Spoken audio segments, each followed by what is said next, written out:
ونعوذ بالله من شرور أنفسنا ومن سيئات أعمالنا من يهده الله فلا مضل له ومن يضلله فلا هادي له وأشهد أن لا إله إلا الله وأشهد أن محمدا عبده ورسوله يا أيها الذين آمنوا اتقوا الله حق تقاته ولا تموتن إلا وأنتم مسلمون يا أيها الناس اتقوا ربكم الذي خلقكم من نفس واحدة وخلق منها زوجها وبث منهما رجالا كثيرا ونساء واتقوا الله الذي تساءلون به والأرحام إن الله كان عليكم رقيبا يا أيها الذين آمنوا اتقوا الله وقولوا قولا سديدا يصلح لكم أعمالكم ويغفر لكم ذنوبكم ومن يطع الله ورسوله فقد فاز فوزا عظيما أما بعد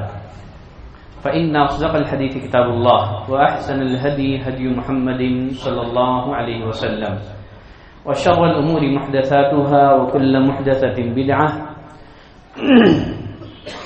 وكل بدعة ضلالة وكل ضلالة في النار أعوذ بالله من الشيطان الرجيم من همزه ونفخه ونفثه ما كان محمد أبا أحد من رجالكم ولكن رسول الله وخاتم النبيين. برادران اسلام، عزیز دوستوں، نوجوان ساتھیوں، خواتین اسلام، ہر قسم کی تعریف، بزرگی، بڑھائی اس خالق کائنات، مالک ارض و سما کے لیے لائق اور زیبا ہے جو اس ساری کائنات کا مالک ہے، مدبر ہے، ہماری ہر طرح کی عبادتوں کا تنہا مستحق ہے. لاکھوں درود و سلام ہوں اس روئے زمین پر بھیجے گئے فردن فردن سارے ہی انبیاء اکرام پر، خصوصیت کے ساتھ ہمارے اور آپ کے آخری نبی جناب محمد رسول اللہ صلی اللہ علیہ وسلم پر، جن کو اللہ نے ساری دنیا والوں کے لیے نبی اور رسول بنا کر کے مبعوث کیا. برادران اسلام، عزیز دوستوں، خواتین اسلام، دین اسلام کے بنیادی عقائد میں سے دوسرا عقیدہ عقیدہ رسالت ہے یا ایمان بالرسالہ ہے. ایمان بالرسالہ کا مطلب یہ ہے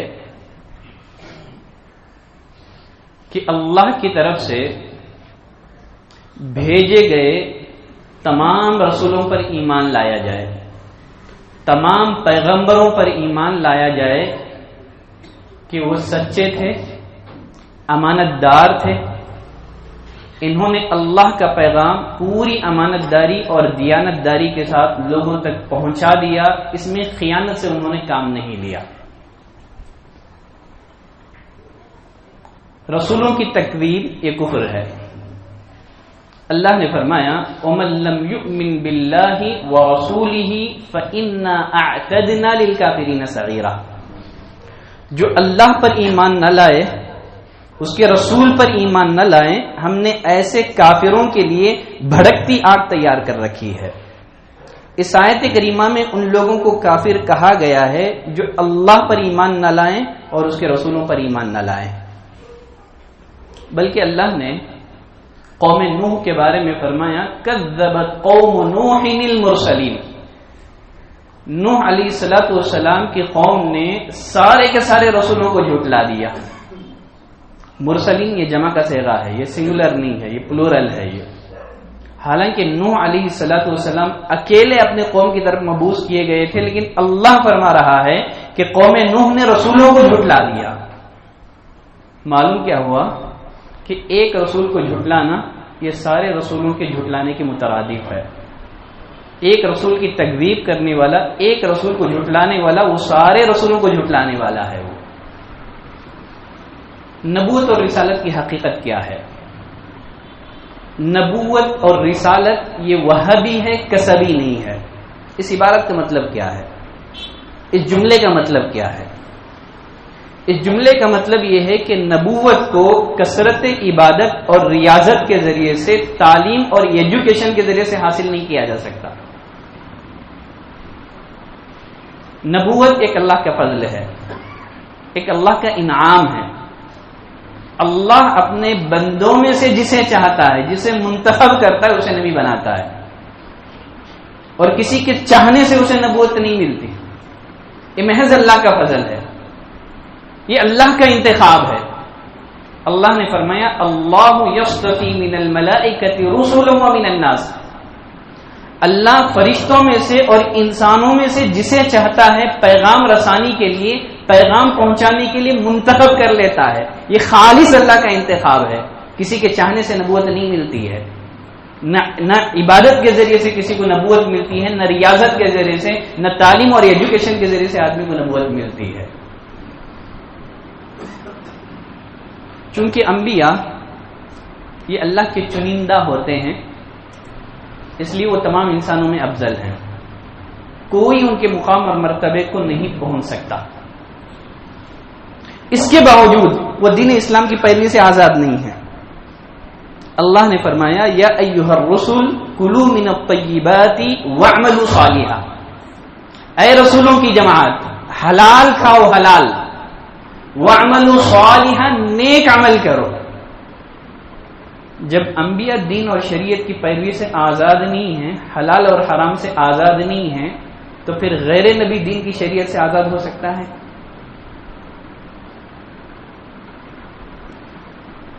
دنیا میں جتنے بھی انبیاء آئے، جتنے بھی پیغمبر، جتنے بھی رسول آئے، سب کے سب انسان تھے.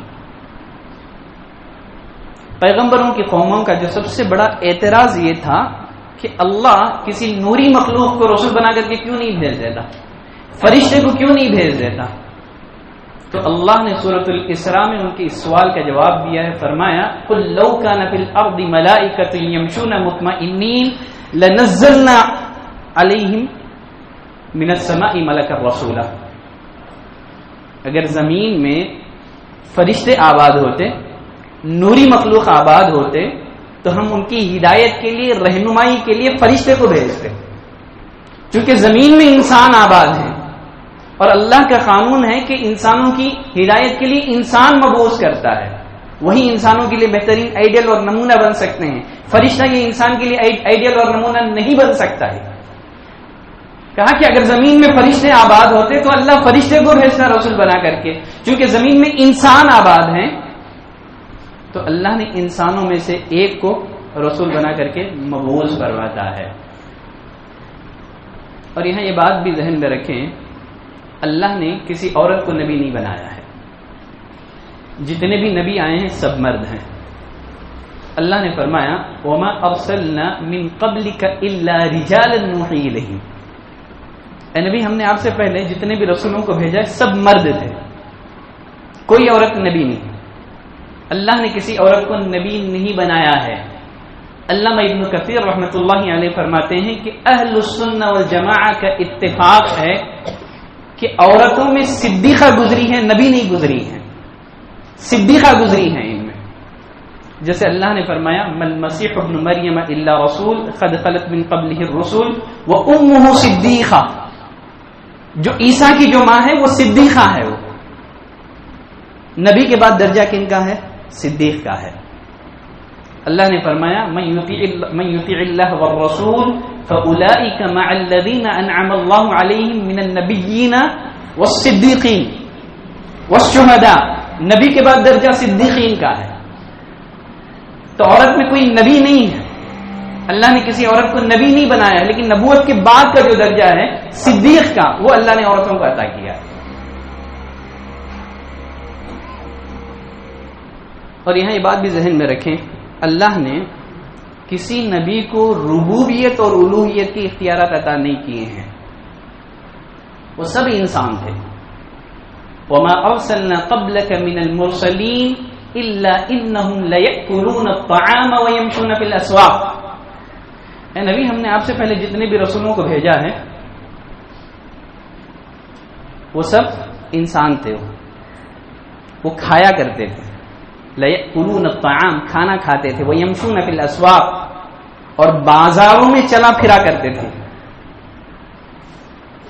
جس طرح عام انسانوں کو موت واقع ہوئی اسی طرح انبیاء کو بھی موت واقع ہوئی. جو ضروریات عام انسانوں کو لاحق ہوتے تھے وہ ساری ضروریات انبیاء کو بھی لاحق ہوا کرتے تھے.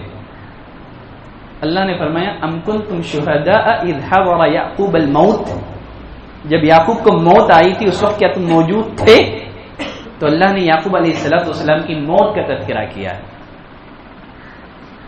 تو کسی بھی نبی کو اللہ نے، سبھی انسان سے ربوبیت اور الوہیت کی اختیارات اللہ نے کسی کو عطا نہیں کی.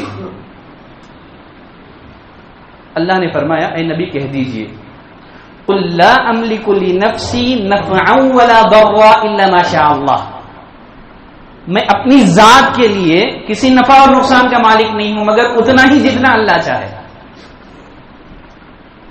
اور نہ میں غیب جانتا ہوں. ولا اعلم الغیب،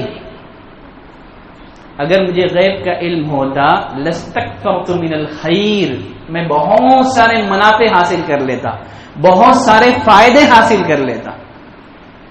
تو ربوبیت کا اختیار کسی نبی کو حاصل نہیں ہے. اور سورۃ الجن میں اللہ نے فرمایا اے نبی کہہ دیجئے قل لا املک لکم ضرا ولا رشدا، میں تمہارے لیے بھی کسی نفع نقصان کا مالک نہیں ہوں. تو کسی بھی نبی کو ربوبیت اور الوہیت کی اختیارات حاصل نہیں ہیں. اور نبی کریم صلی اللہ علیہ وسلم نے اہل ایمان کو اپنے امتیوں کو غلو کرنے سے منع کر دیا ہے. کہا کہ لا تطرونی کما اطرت النصارى عیسی ابن مریم، میرے بارے میں اس طرح غلو نہ کرنا جس طرح عیسیٰ علیہ السلام کے بارے میں غلو کا شکار ہو گئے. عیسیٰ علیہ السلام یہ اللہ کے بندے تھے، رسول تھے، لیکن عیسائیوں نے غلو سے کام لیا، ان کو مقام عبدیت سے اٹھا کر کے مقام الوہیت پر فائز کر دیا. کہا میرے بارے میں غلو نہ کرنا. انما انا عبد، یقیناً میں بندہ ہوں. فقولوا عبد اللہ ورسولہ، لہذا تم مجھے اللہ کا بندہ اور اس کا رسول ہی کہنا. ایک دفعہ ایک شخص نبی کریم صلی اللہ علیہ وسلم کے پاس آ کر کے کہنے لگا ما شاء اللہ وشئت، اللہ جو چاہے اور آپ جو چاہے. نبی کریم صلی اللہ علیہ وسلم غضبناک ہو گئے. فرمایا اجعلتنی مع اللہ عدلا، کیا تو نے مجھے اللہ کے برابر کر دیا ہے؟ حالانکہ خالق وہ ہے، پیدا کرنے والا وہ ہے. خالق اور مخلوق کبھی برابر نہیں ہو سکتے. تو سارے انبیاء انسان تھے، کسی بھی نبی کو ربوبیت اور الوہیت کی اختیارات حاصل نہیں تھے. اللہ نے انبیاء کو کیوں بھیجا؟ انبیاء کی بعثت کے مقاصد کیا تھے، حکمتیں کیا تھیں؟ اللہ نے فرمایا وما خلقت الجن والانس الا ليعبدون، میں نے جنوں اور انسانوں کو محض اپنی عبادت کے لیے پیدا کیا ہے. اپنے بندوں کو عبادت اور بندگی کا طریقہ سکھانے کے لیے، اللہ کی پسند اور ناپسندگی سے لوگوں کو آگاہ کرنے کے لیے، خیر اور شر بتانے کے لیے. دیکھیں انسانی عقل اپنی ذہانت اور ذکاوت کے باوجود مکمل طور پر خیر اور شر میں تمیز نہیں کر سکتی. تو اسی لیے اللہ نے رسولوں کو بھیجا تاکہ لوگوں کے سامنے خیر اور شر واضح کریں. اللہ کی پسندگی اور اللہ کی ناپسندگی کن چیزوں میں ہے لوگوں کے سامنے واضح کیا جائے. اللہ نے انبیاء کو کیوں بھیجا؟ اور ایک مقصد اللہ نے فرمایا لوگوں کو لوگوں کی عبادت سے نکال کر کے لوگوں کے رب کی عبادت کی طرف بلانے کے لیے. جو پیشانیاں غیر اللہ کے در میں جھکی ہوئی ہیں ان کو اللہ کے در میں جھکانے کے لیے اللہ نے رسولوں کو بھیجا. وَلَقَدْ بَعَثْنَا فِي كُلِّ أُمَّةٍ رَسُولًا أَنِ اعْبُدُوا اللَّهَ وَاجْتَنِبُوا الطَّاغُوتَ، ہم نے ہر قوم میں رسول بھیجے کس پیغام کے ساتھ؟ اللہ کی عبادت کرو، طاغوت سے بچو، غیر اللہ کی عبادت اور بندگی سے بچو، عبادت کا اکیلا حقدار صرف اللہ ہے. اس پیغام کے ساتھ اللہ نے رسول بھیجے. تو انبیاء کی بعثت کا مقصد لوگوں کو توحید کی تعلیم دینا ہے، اللہ کی عبادت اور بندگی کی طرف بلانا ہے. جو پیشانیاں غیر اللہ کے آگے جھک رہی ہیں ان پیشانیوں کو اللہ واحد کے آگے جھکانا ہے. یہ انبیاء کی بعثت کا مقصد ہے. انبیاء اکرام کی بعثت کا مقصد لوگوں پر حجت قائم کرنا بھی ہے تاکہ کل قیامت کے دن اللہ کی عدالت میں کوئی یہ عذر پیش نہ کر سکے کہ اے پروردگارا ہم تیرے احکامات پر اس لیے عمل نہ کر سکے کہ ہمارے پاس کوئی ڈرانے والا نہیں آیا. رسولا مبشرین ومنذرین لئلا یکون للناس علی اللہ حجہ بعد الرسل، تاکہ لوگوں کے پاس کوئی عذر باقی نہ رہے. کوئی بہانے نہ بنائیں کہ ہمارے پاس کوئی ڈرانے والا نہیں آیا تھا. اللہ نے لوگوں پر حجت قائم کرنے کے لیے اللہ نے رسولوں کو بھیجا. اللہ نے لوگوں کی ہدایت اور رہنمائی کے لیے ہر قوم میں رسول بھیجے ہیں.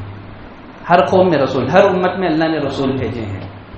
اللہ نے فرمایا وَلِكُلِّ قَوْمٍ هَادٍ، ہم نے ہر قوم میں رہبر بھیجے ہیں. وَإِن مِّنْ أُمَّةٍ إِلَّا خَلَا فِيهَا نَذِيرٌ، دنیا میں کوئی ایسی قوم نہیں گزری ہے جس میں کہ ہم نے ڈرانے والا نہ بھیجا ہو. اللہ نے ہر قوم میں نذیر بھیجا ہے، ڈرانے والا بھیجا ہے. اللہ نے انبیاء مبعوث کیے ہیں، ہر قوم میں ہر امت میں اللہ نے انبیاء بھیجے ہیں. گرچہ قرآن مجید میں اللہ نے چند ہی انبیاء کے واقعات بیان کیے ہیں. اللہ نے فرمایا وَرُسُلًا قَدْ قَصَصْنَاهُمْ عَلَيْكَ مِنْ قَبْلُ وَرُسُلًا لَمْ نَقْصُصْهُمْ عَلَيْكَ، اے نبی سابقہ انبیاء میں سے کچھ کے واقعات ہم نے آپ کے سامنے بیان کر دیے ہیں، اور بہت سارے انبیاء ہیں جن کے واقعات ہم نے آپ کو نہیں بتائے ہیں. انبیاء کی تعداد بے شمار ہے. مسند احمد کی روایت کے مطابق 1,24,000 انبیاء اس دھرتی پر، اس روئے زمین پر لوگوں کی ہدایت کے لیے مبعوث کیے گئے.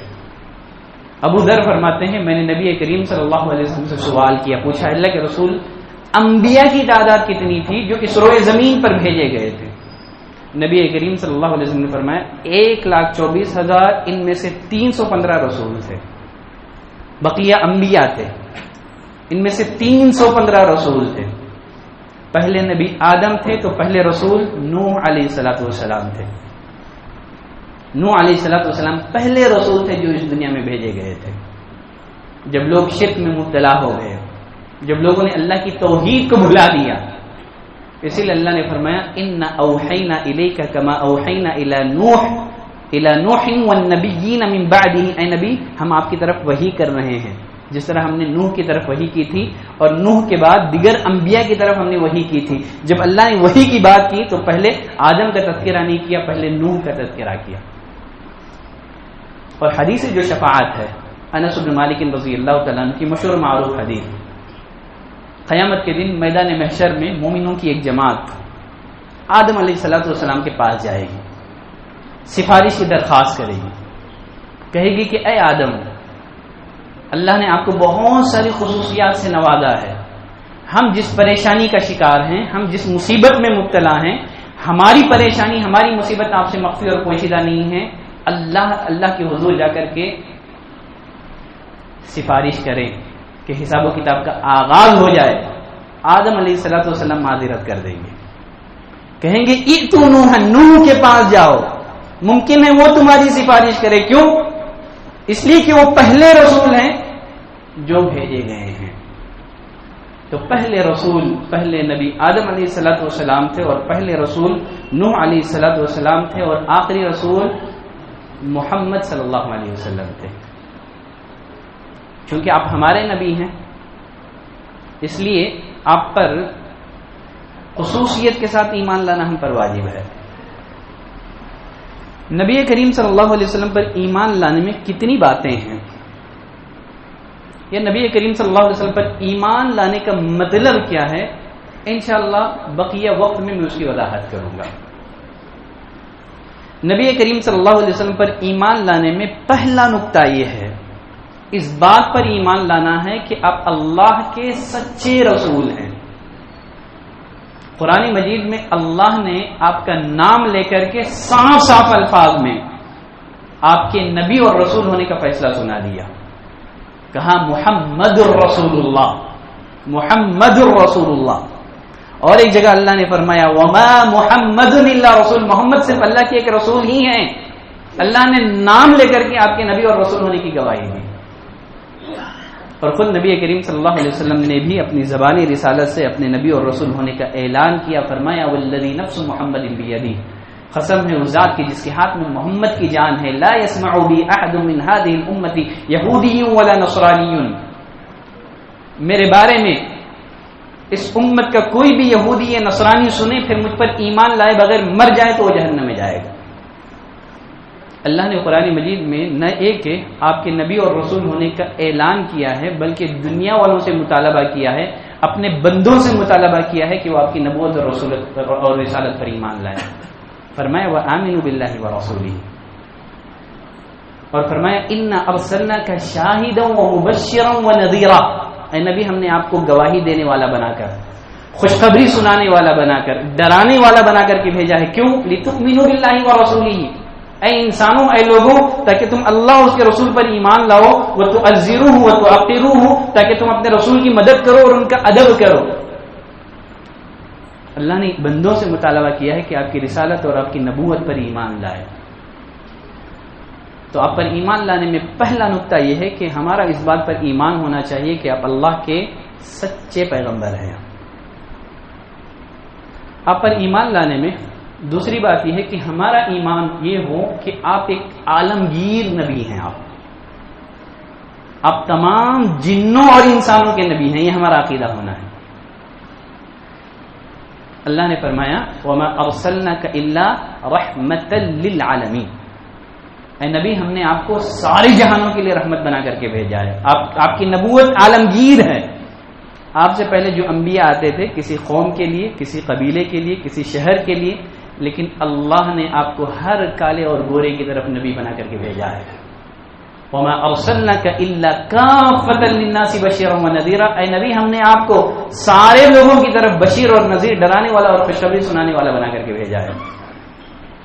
قُلْ يَا أَيُّهَا النَّاسُ إِنِّي رَسُولُ اللَّهِ إِلَيْكُمْ جَمِيعًا، اے نبی آپ کہہ دیجئے اے لوگوں میں تم سب کی طرف اللہ کا رسول بنا کر کے بھیجا گیا ہوں. تو آپ پر ایمان لانے میں یہ بات بھی شامل ہے کہ ہمارا یہ اعتقاد ہو کہ آپ تمام جنوں اور انسانوں کے نبی ہیں. آپ کی نبوت اور آپ کی رسالت عالمگیر ہے. آپ پر ایمان لانے میں تیسری بات یہ ہے کہ ہمارا آپ کے بارے میں یہ اعتقاد ہو، عقیدہ ہو کہ آپ آخری نبی ہیں، خاتم النبیین ہیں. آپ کے بعد کوئی نبی نہیں آئے گا، قیامت تک نہیں آئے گا، اور نہ نبوت کی ضرورت ہے.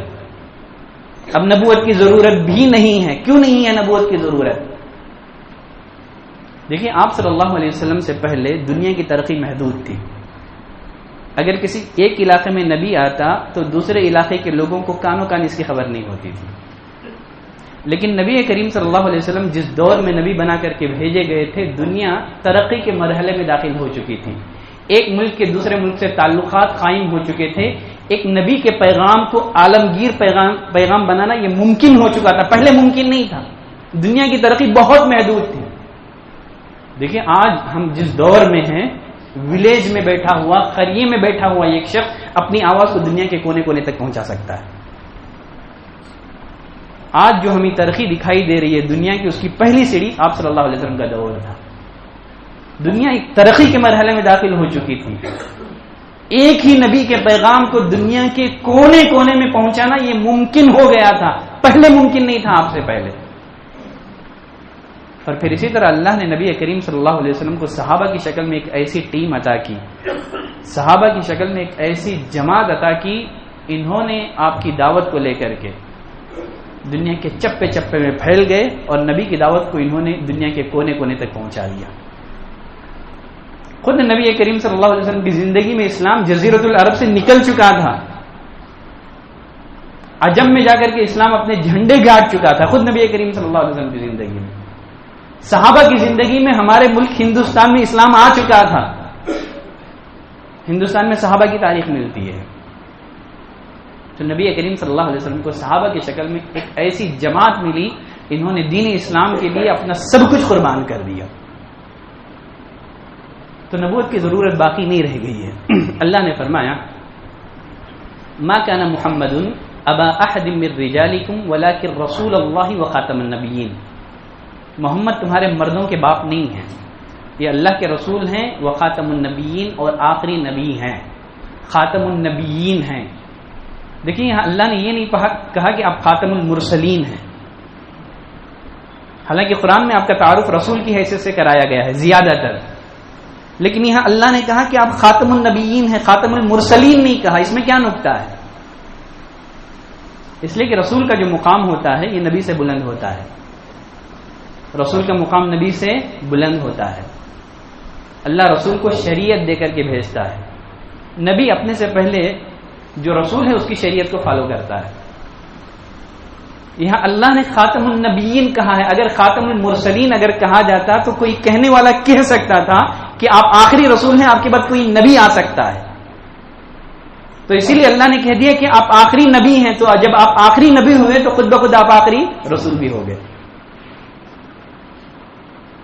تو اسی لیے اللہ نے خاتم المرسلین نہیں کہا. اگر خاتم المرسلین کہا جاتا تو کوئی دعویٰ کر سکتا تھا کہ آپ رسول ہیں، نبی آ سکتا ہے. جہاں آپ کے خاتم ہونے کا تذکرہ اللہ نے کیا تو آپ کو النبیین کہا کہ آپ نبی ہیں. جب آپ آخری نبی ہیں تو خود بخود آپ آخری رسول بھی ہیں. آپ کے بعد کوئی نبی آنے والا نہیں ہے، کوئی رسول آنے والا نہیں ہے.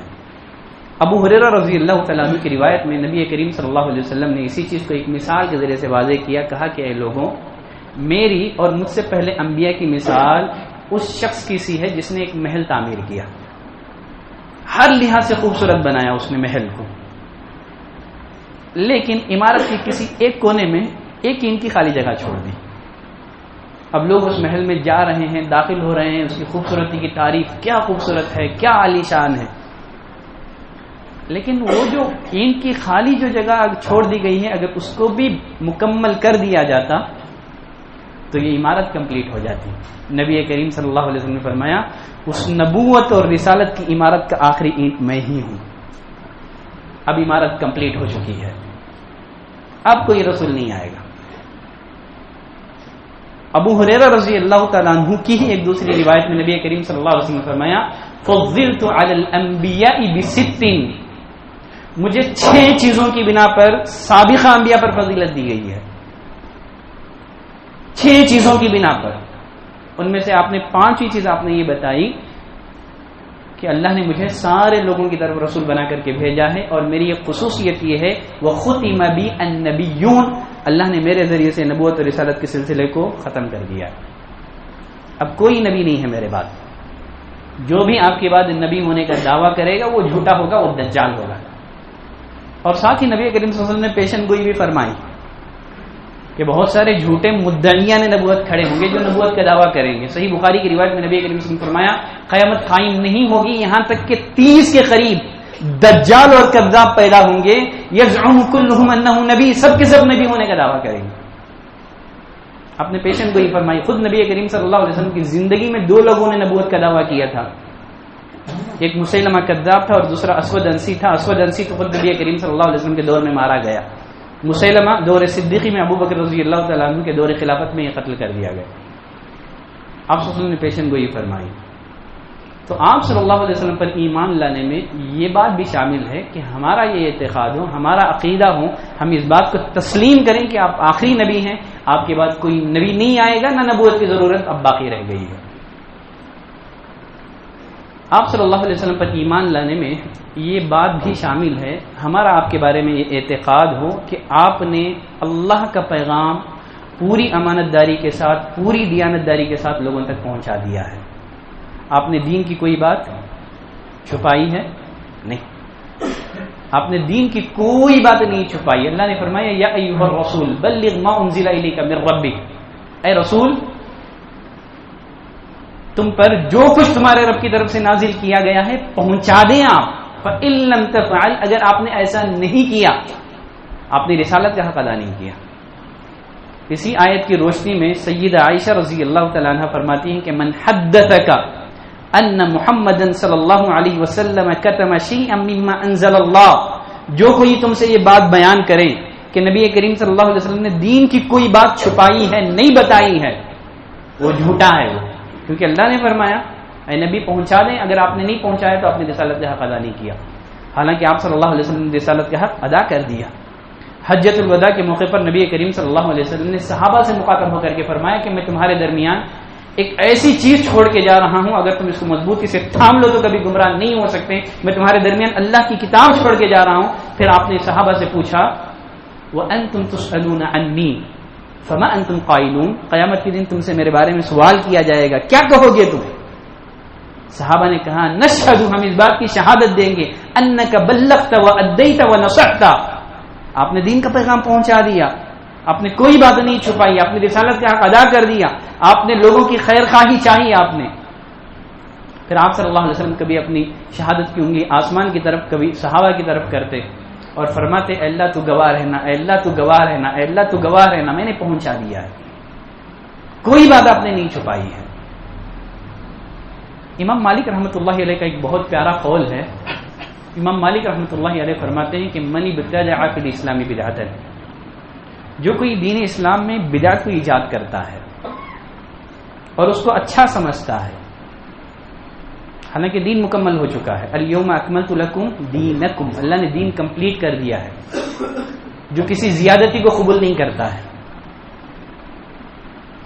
فرماتے ہیں کہ جس نے دین میں بدعت ایجاد کی اور اس کو اچھا سمجھا، اس کا خیال ہے کہ نبی کریم صلی اللہ علیہ وسلم نے دین کو پہنچانے میں خیانت سے کام لیا، تو بدعتی دبے الفاظ میں نبی کو خائن مانتا ہے. نبی نے یہ نہیں بتایا تھا میں اپنے قول و عمل کے ذریعے سے دین کو مکمل کر رہا ہوں. مسلمانوں میں ایک بڑا طبقہ ایسا ہے جو ربیع الاول کے مہینے میں نبی کریم صلی اللہ علیہ وسلم کی ولادت کی مناسبت سے جشن مناتا ہے. امام مالک آگے فرماتے ہیں، لوگوں سن لو، فما لم یکن یومئذ دینا فلا یکون اليوم دینا، اے لوگوں سن لو، جو عمل نبی کے زمانے میں، صحابہ کے زمانے میں دین نہیں تھا، دین کا حصہ نہیں تھا، وہ قیامت تک دین کا حصہ نہیں ہو سکتا. دین مکمل ہو چکا ہے. صحابہ نے کبھی نبی کریم صلی اللہ علیہ وسلم کی پیدائش پر جشن نہیں بنایا.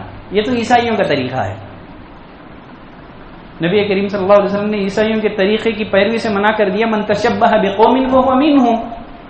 برتھ ڈے تو وہ مناتے ہیں، کرسمس ڈے تو وہ مناتے ہیں عیسیٰ علیہ السلام کی یوم پیدائش پر. آپ صلی اللہ علیہ وسلم نے منع کر دیا، کہا جو کسی قوم کی مشابہت اختیار کرے گا اس کا شمار بھی انہی میں سے ہوگا. اور یہاں ایک چیز میں آپ کو بتا دوں، آپ صلی اللہ علیہ وسلم کی پیدائش کی مناسبت سے فضیلت دن کو ہے، تاریخ کو نہیں ہے. آپ صلی اللہ علیہ وسلم کی پیدائش کی مناسبت سے فضیلت دن کو ہے، تاریخ کو نہیں ہے. آپ صلی اللہ علیہ وسلم کس دن پیدا ہوئے، اگر آپ سیرت کی کتابیں پڑھیں گے تو بہت زیادہ اختلاف دیکھیں گے. سیرت نگاروں میں بہت زیادہ اختلاف ہے. کوئی حتمی فیصلہ سیرت نگار نہیں کر سکے کہ کس دن آپ کی پیدائش ہوئی. بعض نے تو یہاں تک کہہ دیا کہ آپ ربیع الاول کے مہینے میں پیدا نہیں ہوئے، کسی اور مہینے میں پیدا ہوئے. مجھے کیا بتانا ہے آپ کو؟ یہ اختلاف سے آپ کو کیا بات سمجھ میں آئی؟ اس اختلاف سے یہ بات آپ کو سمجھ میں آئی کہ ہمارے اسلاف نے آپ صلی اللہ علیہ وسلم کی یوم ولادت کو اہمیت نہیں دی. اگر وہ پابندی کے ساتھ، اگر وہ آپ کی ولادت کا جشن مناتے آتے تو کبھی آپ کی تاریخ ولادت کو لے کر کے اختلاف نہیں ہوتا.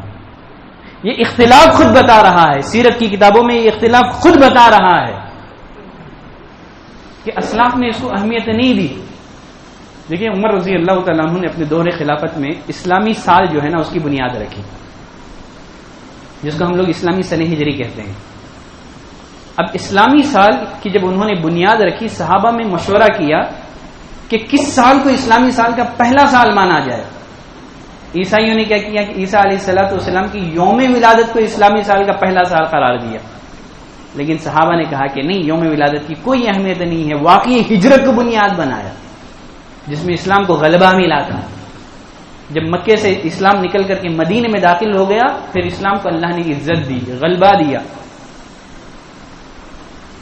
تو معلوم مقصود یہ بتانا ہے کہ صحابہ نے رسول اللہ صلی اللہ علیہ وسلم کی تاریخ پیدائش کی کوئی اہمیت نہیں دی. ہاں فضیلت دین کو حاصل ہے. وہ کیسے؟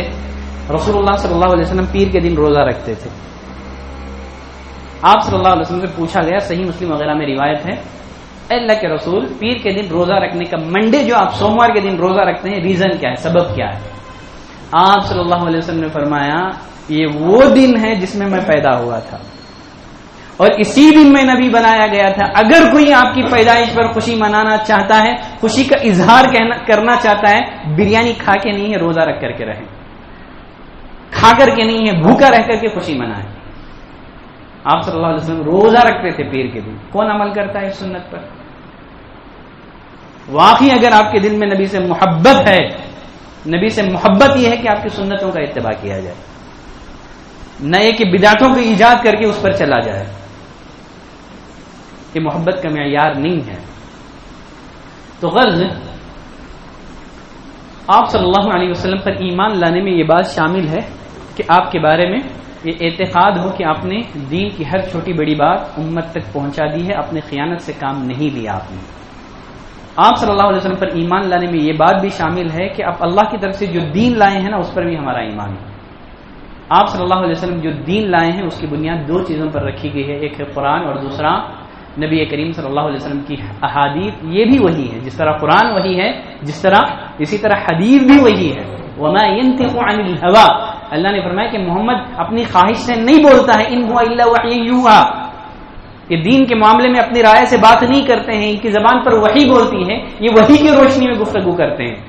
عبداللہ بن عمرو بن عاص رضی اللہ تعالیٰ عنہ فرماتے ہیں میں نبی کریم صلی اللہ علیہ وسلم کی احادیث کو یاد کرنے کی نیت سے لکھ لیا کرتا تھا۔ قریش کے لوگوں نے مجھے منع کیا، تم نبی کی ہر بات لکھ لیتے ہو، آپ انسان ہیں، آپ خوشی میں بات کرتے ہیں، غصے میں بات کرتے ہیں، نبی کی ہر بات کو نہ لکھا کرو۔ اس کے بعد عبداللہ بن عمرو بن عاص فرماتے ہیں کہ میں نے لکھنا چھوڑ دیا۔ بعد میں نبی کریم صلی اللہ علیہ وسلم سے اس کا تذکرہ کیا، آپ نے فرمایا کہ اے عبداللہ بن عمرو بن عاص اکتب، لکھو، فوالذی نفسی بیدہ، قسم ہے اس ذات کی جس کے ہاتھ میں میری جان ہے، ما یخرج منہ الا الحق، میری زبان سے حق کے علاوہ کوئی جملہ ادا نہیں ہوگا۔ تو آپ صلی اللہ علیہ وسلم اللہ کی طرف سے جو دین لائے ہیں، قرآن اور سنت کی شکل میں جو دین ہمارے پاس موجود ہے، اس پر بھی ہمارا ایمان ہونا ہے۔ آپ صلی اللہ علیہ وسلم پر ایمان لانے میں یہ بات بھی شامل ہے کہ ہمارا ایمان ہو کہ آپ معصوم عن الخطا ہیں، آپ گناہوں سے پاک ہیں، نبی بنائے جانے سے قبل بھی آپ نے کوئی ایسی غلطی نہیں کی جو نبوت کے منافی ہو، نبی بنائے جانے کے بعد آپ نے کوئی ایسا گناہ نہیں کیا جو لوگوں کی نگاہوں میں آپ کی نبوت کو مشکوک بناتی ہو۔ انبیاء اللہ کی حفاظت میں ہوتے ہیں، سارے انبیاء معصوم عن الخطا، تو یہ ہمارا نبی کے بارے میں عقیدہ ہو۔ اور رسول اللہ صلی اللہ علیہ وسلم پر ایمان لانے میں آپ کے جو معجزات ہیں جو اللہ نے آپ کو دیے ہیں ان پر بھی ایمان لانا ہے، آپ کے معجزات پر ایمان لانا ہے۔ معجزہ کسے کہتے ہیں؟ خلاف عادت واقعہ جو نبی سے ظاہر ہو اور دوسرے لوگ اس طرح پیش کرنے سے عاجز آ جائے، اس کو معجزہ کہا جاتا ہے، جو نبی سے ظاہر ہو، خلاف عادت کام۔ اللہ نے سابقہ انبیاء کو جو معجزے عطا کیے وہ سب عملی معجزے تھے، انبیاء کی وفات کے ساتھ وہ ختم ہو گئے، لیکن اللہ نے نبی کو علمی معجزہ قرآن کی شکل میں ایسا دیا ہے، گرچہ آپ نہیں ہیں لیکن قرآن کی معجزانہ حیثیت ابھی بھی برقرار ہے، قیامت تک برقرار رہے گی۔ اور اللہ نے آپ کو بہت سارے عملی معجزے بھی دیے، اہل علم نے اس پر کتابیں لکھی ہیں، آپ سن کے معجزات، یہ بھی ایک اہم موضوع ہے۔ کتاب اور سنت میں آپ کے جتنے بھی معجزات ہیں اس پر ایمان لانا ہے، اور کتاب اور سنت میں آپ کے جو فضائل بیان ہوئے ہیں اس پر بھی ہمارا ایمان ہے۔ نبی کریم صلی اللہ علیہ وسلم نے فرمایا اپنے بارے میں انا سید ولد آدم یوم القیامہ، میں قیامت کے دن تمام اولاد آدم کا سردار، تمام اولاد آدم کا سردار قیامت کے دن میں رہوں گا۔ اور فرمایا خبر سب سے پہلے میری پھٹے گی، قبر سے سب سے پہلے میں نکلوں گا، اور قیامت والے دن سب سے پہلے سفارش کرنے والا میں، اور قیامت کے دن سب سے پہلے سفارش میری قبول کی جائے گی، جنت میں سب سے پہلے داخلہ آپ کا ہوگا، جنت کا دروازہ آپ سے پہلے کسی کے لیے نہیں کھولا جائے گا۔ بہت سارے خصوصیات ہیں، بہت سارے فضائل ہیں نبی کریم صلی اللہ علیہ وسلم کے۔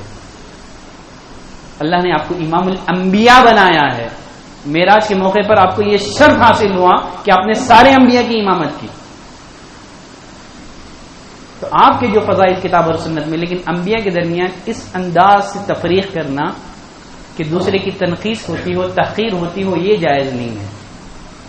اس انداز میں انبیاء کی فضیلت بیان کرنا کہ دوسرے انبیاء کو آپ گرا رہے ہیں یا دوسرے انبیاء کی آپ کمتر کر رہے ہیں، اس انداز میں فضیلت بیان کرنا جائز نہیں ہے۔